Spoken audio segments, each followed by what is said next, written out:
আসসালামু আলাইকুম। মুরগির বিরিয়ানি রান্না করে খান নাই এরকম মানুষ হয়তোবা কমই পাওয়া যাবে।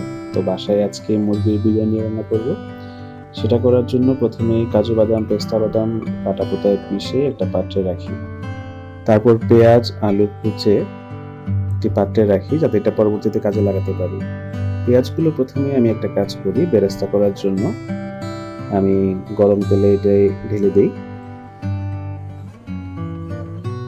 পেঁয়াজগুলো যখন ভেজে ভেজে ব্রাউন কালার চলে আসে তখন এটা তুলে রাখি।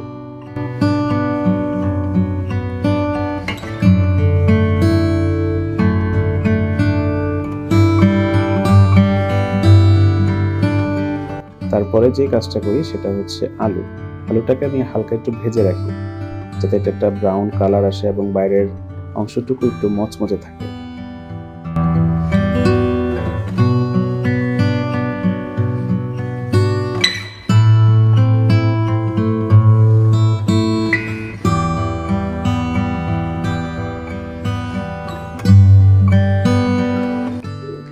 এরপরে হচ্ছে গিয়ে মাংসের কাজ। যে মুরগির মাংসটা আমি আগে থেকে কেটে রেখেছিলাম সেটাকে কাঁটা চামচ দিয়ে আমি একটু হালকা করে নিই, কারণ হচ্ছে যাতে ভিতরে পুরোপুরি মশলাটা ঢুকতে পারে। কাঁটা চামচ দিয়ে কাচার পর আমি এটা পাত্রে রাখি, যে পাত্রে রান্না করব সেখানে আস্তে আস্তে হলুদ, মরিচ, আদা, রসুন বাটা, মুরগি রান্না করতে গেলে যে যে জিনিসপত্রগুলো দরকার সবই দেই। তার পাশাপাশি টক দই, সয়া সস এই জিনিসগুলো দিয়ে থাকি। সবশেষে তেলটা দিয়ে এটা পুরোপুরি মাখাই।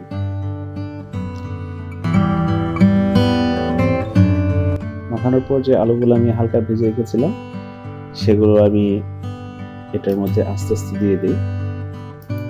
আর অন্য একটি পাতিলের মধ্যে আমি যেই পোলার চালটি ছিল রান্না করার জন্য সেটাকে তেজপাতা, এলাচ, দারচিনি দিয়ে হালকা একটু সিদ্ধ করে নিই। চাল দিয়ে পুরোপুরি মাংসটা ঢেকে দেওয়ার পর এটা আমি আবার ঢাকনা দিয়ে ঢেকে দিই, এটা যাতে নিজে নিজে রান্না হয়ে যেতে পারে।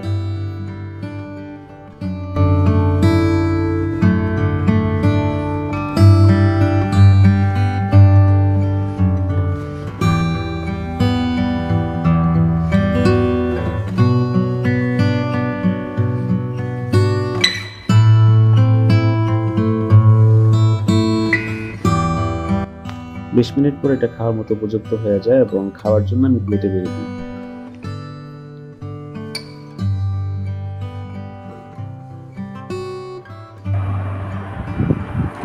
আমাদের বিরিয়ানি পাকানো তো হয়ে গেছে, যে দেখতেছেন খাবার আমাদের কমপ্লিট, খাওয়া শুরু করব।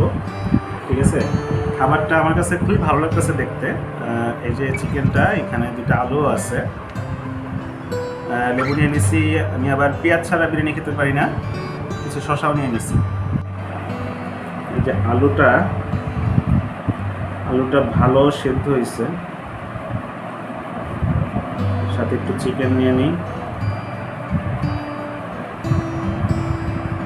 একটু লেবু, একটু সালাদ,